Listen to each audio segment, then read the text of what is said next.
আসসালামু আলাইকুম সুপ্রিয় শিক্ষার্থীবৃন্দ, সরকারি বিজ্ঞান কলেজ কর্তৃক আয়োজিত আজকের এই অনলাইন বাংলা ক্লাসে তোমাদের সকলকে স্বাগত জানাচ্ছি। শুরুতেই তোমাদের উদ্দেশ্যে দুটি কথা বলে নিতে চাই। 2020-21 সালে নবাগত শিক্ষার্থীবৃন্দ, ঐতিহ্যবাহী শিক্ষা প্রতিষ্ঠানে তোমাদের স্বাগত জানাই। জীবনের গুরুত্বপূর্ণ স্তরে এসে তোমরা আজ উপনীত হয়েছ। তোমাদের এই নবযাত্রা শুভ হোক, সুন্দর হোক। তোমরা আমাদের আন্তরিক অভিনন্দন গ্রহণ করো।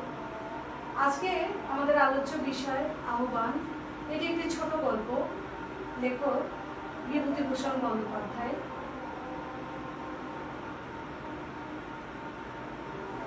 কাজী নজরুল ইসলামের ভাষায় তোমাদের উদ্দেশ্যে আমাদের বলা, তোরা সব জয়ধ্বনি কর, তোরা সব জয়ধ্বনি কর, ওই নূতনের কেতন ওড়ে কাল বৈশাখীর ঝড়।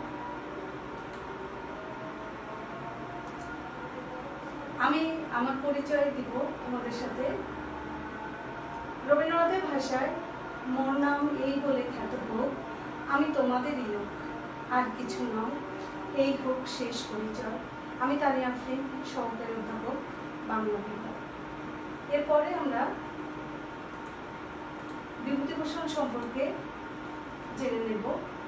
লেখক পরিচিতি অনুসারে দেখতে পাচ্ছি 1894 সালের 12 সেপ্টেম্বর পশ্চিমবঙ্গের 24 পরগনা জেলার মুরারিপুর গ্রামে মামার বাড়িতে তিনি জন্মগ্রহণ করেন।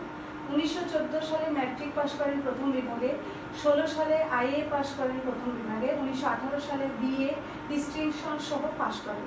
পেশা হিসেবে শিক্ষকতাকে তিনি বেছে নিয়েছিলেন, কিন্তু আজীবন সাহিত্যকর্মের সাথে নিজেকে নিয়োজিত রেখেছেন।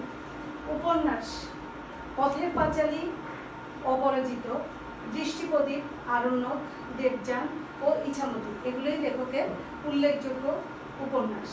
গল্পগ্রন্থ মেঘমল্লার মৌরিফুল, যাত্রাবদল, কিন্নরদল। মৃত্যু 1950 সালের 1 সেপ্টেম্বর ঘাটশিলায় মৃত্যুবরণ করেন। যে সময় বিভূতিভূষণ জন্মগ্রহণ করেছিলেন সে সময় বাংলা সাহিত্য তথা ভারতবর্ষ উত্তাল ছিল। অর্থনৈতিক, সামাজিক, রাজনৈতিক বিভিন্ন বিষয়ে অত্যন্ত বিপর্যস্ত ছিল। পরাধীনতার যুগে তিনি জন্মেছিলেন, তবুও তার লেখার মধ্যে আমরা একটা চিরন্তন জীবনের স্বাদ খুঁজে পাই। যে গল্পটা আমরা আজকে আলোচনা করব সেটির নাম আহ্বান। আহ্বান শব্দটির শাব্দিক অর্থ হলো আহ্বান অর্থ ডাকা। গল্পটি বিভূতিভূষণ বন্দ্যোপাধ্যায়ের রচনাবলী থেকে সংকলিত হয়েছে। আমরা এখন মূল গল্পে চলে যাব। এই গল্পটি একটি উদার মানবিকতার গল্প। দুজন মানুষ যাদের মধ্যে জাতিগত, শিক্ষাগত, শ্রেণীগত কোনো মিল নেই, কিন্তু মা এবং ছেলের যে মমত্ববোধ, সেই ভালোবাসার সূত্রে দুজন বাধা পড়েছিলেন, সেই গল্পটি আজকে আমাদের আলোচ্য বিষয়। উদার মানবিক একটি সম্পর্কের গল্পটি। লক্ষ্য করো, দেশের বাড়িতে ঘর বাড়ি নেই অনেকদিন থেকে। পৈতৃক বাড়ি যা ছিল ভেঙে চুরে জঙ্গল গজিয়েছে। এই অবস্থায় একদিন গিয়েছি দেশে, একটা কিসের ছুটিতে। এটি একটি ছোট গল্প। ছোট গল্পের শুরুটা আকস্মিকভাবে হয়, শেষটাও অসম্পূর্ণ রয়ে যায়। এখানে আমরা তাই দেখতে পাচ্ছি, অনেকটা মাঝখান থেকে জানি গল্পটি শুরু হয়েছে, হঠাৎ করে শুরু হয়েছে, আকস্মিকভাবে শুরু হয়েছে। গ্রামের চৌকত্তি মশাই আমার বাবার পুরাতন বন্ধু। আমাকে দেখে খুব খুশি হলেন, বললেন কতকাল পরে বাবা মনে পড়লো দেশের কথা। প্রণাম করে পায়ের ধুলো দিলাম। বললেন, এসো, বেঁচে থাকো, দীর্ঘজীবী হও, বাড়ি ঘর করবে না?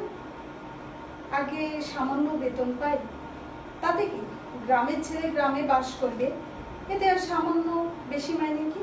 আমি খড়বার দিচ্ছি, চালাঘর তুলে ফেল, মাঝে মাঝে যাতায়াত করে। আরো অনেকে এসে ধরলো, অন্তত খড়ের ঘর উঠাতে হবে। অনেকদিন পর গ্রামে এসে লাগছে ভালো। বড় আমবাগানের মধ্যে দিয়ে বাজারে যাচ্ছি। আম গাছের ছায়ায় একটি বৃদ্ধার চেহারা, ডান হাতে নড়ি ঠক ঠক করে করতে করতে বোধহয় বাজারের দিকে চলেছে। বুড়িকে দেখে আমি দাঁড়িয়ে গেলাম। জিজ্ঞেস করলাম, কোথায় যাবে? বাজারে বাবা। বুড়ি আমায় ভালো না দেখতে পেয়ে কিংবা না চিনতে পেরে হাতের তালু উঁচিয়ে আড়াআড়ি ভাবে চোখের উপর রেখে বলল, কে বাবা তুমি? চিনলাম না তো। ছোট গল্প কি উপন্যাসের ক্ষুদ্র সংস্করণ? তা মোটেই নয়।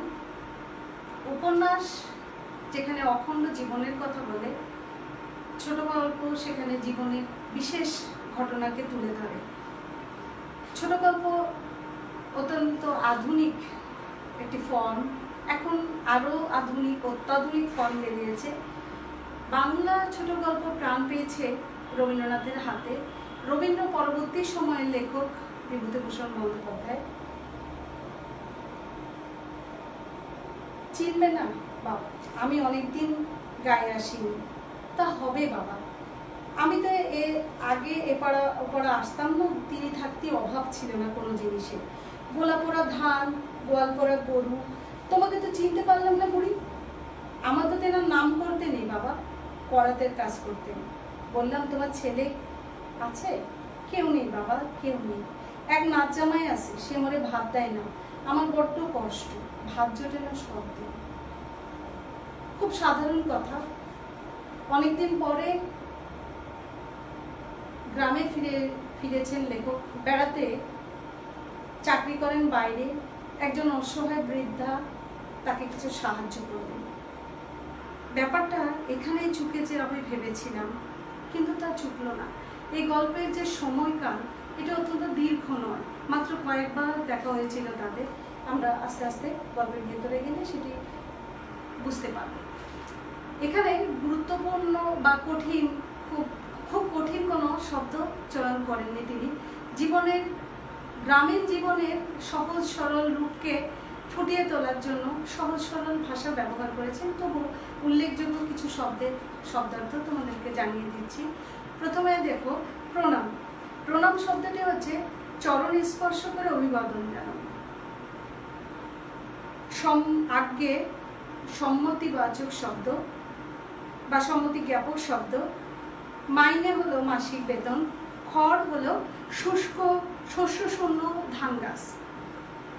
চালাঘর, তৃণ ইত্যাদি দ্বারা নির্মিত চালযুক্ত ঘর। আড় ভাবে, বাঁকাবাঁকি ভাবে, তেরসা ভাবে। গায়ে গ্রামে তেনা তার, চুকে যাওয়া, মিটে যাওয়া। ঠক ঠক, দ্রুত এবং প্রবল ভাবে। বোধ হয়, মনে হয়, বড্ড, বড়, খুব। আগে তো আমি এপাড়া ওপাড়া যাতাম আসতাম না। এই লাইনটা দিয়ে বোঝা যায় বৃদ্ধা আগে সচ্ছল জীবনযাপন করতেন এবং এ পাড়াটা হিন্দু পাড়া।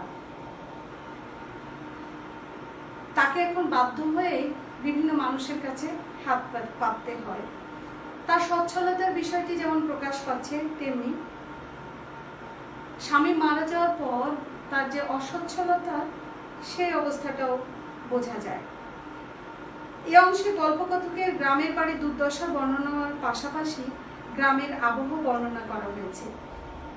গ্রামীণ কুসংস্কারের বিষয়, যেমন স্ত্রী স্বামীর নাম উচ্চারণ করতে পারছে না, এবং গ্রামের মানুষের সরলতা এবং আন্তরিকতার বিষয়টি কিন্তু ফুটে ওঠে বা দৃশ্যমান হয়।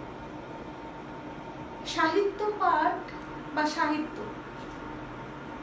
আমরা কেন পড়ি, কেন পাঠ করি? সাহিত্য আসলে কি? সাহিত্য শব্দটাকে রবীন্দ্রনাথ বলেছেন, সাহিত্য শব্দটি এসেছে শহীদ শব্দ থেকে। কিসের সহিত? মানুষের সহিত। মানুষের সহিত সম্পর্কিত যাবতীয় বিষয় কিন্তু সাহিত্যে অন্তর্ভুক্ত বিষয়। মানুষ যা খায়, পরে, চলে বা বলে, অর্থাৎ মানুষের সংস্কৃতি সহ মানুষ যা কিছু চিন্তা করে, অর্থাৎ মানুষের মনস্তত্ত্ব, এটাও সাহিত্যের অন্তর্ভুক্ত বিষয়। পরের অংশে দেখো, পরের দিন সকালে ঘুম থেকে উঠেছি। এমন সময় সেই বুড়ি লাঠি ঠকঠক করতে করতে হাজির হলো উঠানে। থাকিয়ে জ্ঞাতি খুড়োর বাড়ি। তিনি বললেন ও হলো জমির পরাতির স্ত্রী, অনেকদিন আগে মরে গিয়েছে জমি। বুড়ি উঠোনে দাঁড়িয়ে ডাকলো, ও বাবা, বোধহয় চোখে একটু কম দেখে। বললাম, এই যে আমি এখানে। আমার খুড়োমশাই বুড়িকে বুঝিয়ে দিলেন আমি কে, অর্থাৎ লেখকের পরিচয় দিয়ে দিলেন। তার বাবার নাম কি, তার দাদার নাম কি, এগুলো বলেই তাকে পরিচয় করিয়ে দিলেন। সে উঠোনের কাঁঠাল তলায় বসে আপন মনে খানিকটা খুব বকে গেল। হাজির উপস্থিত জ্ঞাতি সগোত্রভুক্ত একই বংশে জাত ব্যক্তি। খুড়ো কাকা বা চাচা, বোধ হয়, মনে হয় আপন নিজ। করাতি, করাত দিয়ে কাঠচেরাই করা যার পেশা। বকা, বাচালতা প্রকাশ করা, বক বক করা। এ অংশে বুড়ি গল্পকথকের বাড়িতে প্রত্যুষে আগমন এবং খুড়ো মশাই কর্তৃক গল্পকথকের সাথে তার পরিচয় পর্ব সম্পন্ন হওয়ার বিষয়টি আমরা জানতে পারছি। পরের দিন চলে গেলাম কলকাতা, ছুটি গেল ফুরিয়ে।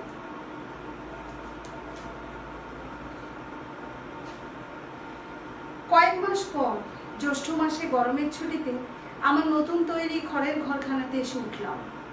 সে যে চক্রবর্তী মশাই খড় দিলেন, বাস দিলেন। কলকাতাতে কর্মব্যস্ত এই কমাসের মধ্যে বুড়িকে একবারও মনে পড়েনি, বা এখানে এসেও হয়তো হঠাৎ মনে হতো না যদি সে তার পরের দিনই সকালে আমার ঘরের নিচু দাওয়ায় এসে বসে না করতো। বললাম, কি বুড়ি, ভালো আছো? ময়লা ছেঁড়া কাপড়ের প্রান্ত থেকে গোটা কতক আম খুলে আমার সামনে মাটিতে রেখে বলল, আমার কি মরণ আছে রে বাবা? জিজ্ঞেস করলাম, ও আম কিসের? দন্তহীন মুখে একটু হাসবার চেষ্টা করে বলল, ও গোপাল, তোর জন্য নিয়ে আলাম গাছের আম, বেশ কড়া মিষ্টি, খেয়ে দেখ, এখন বড় ভালো লাগলো। গ্রামে অনেকদিন থেকে আপনার জন কেউ নেই, একটা ঘনিষ্ঠ আদরের সম্বোধন করার লোকের দেখা পাইনি বাল্যকালে মা পিসিমা মারা যাওয়ার পর থেকে। বুড়ি বলল, খাও কোথায়? হ্যাঁ বাবা, খুড়ো মশাইয়ের বাড়ি। বেশ যত্ন করে তো ওনারা? তা করে। দুধ পাচ্ছ ভালো? ঘুটি গয়লালি দেয়, মন্দ না। ও বাবা, ওর তো অর্ধেক জল, দুধ খেতে পাচ্ছ না ভালো, সে বুঝেছি। পরদিন সকাল হয়েছে সবে, বুড়ি দেখে উঠানে এসে ডাকছে, অগোপাল। বিছানা ছেড়ে উঠলাম।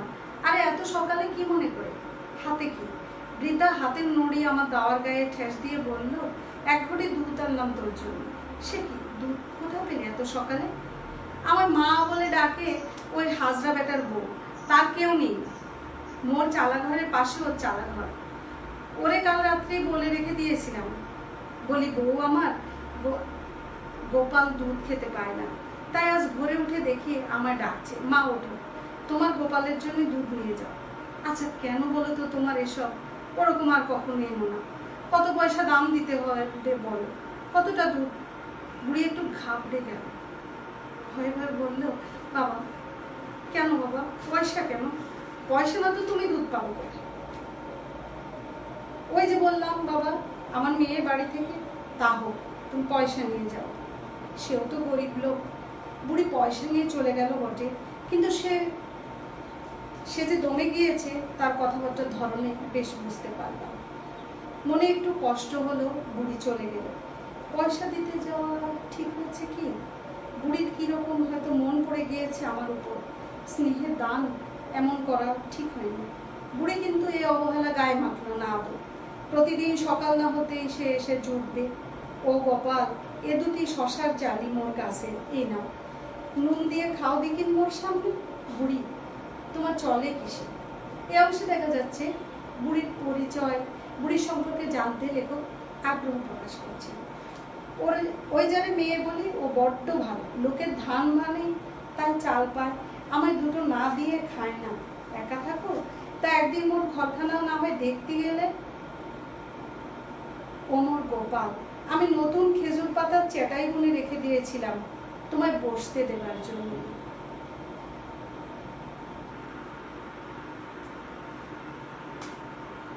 আমরা ক্লাসের শেষ পর্যায়ে এসে পৌঁছেছি। তোমরা বই সংগ্রহ করো। আগামী ক্লাসে আমি পুরো গল্পটি তোমাদের সামনে আলোচনা করব। সব শেষে আমি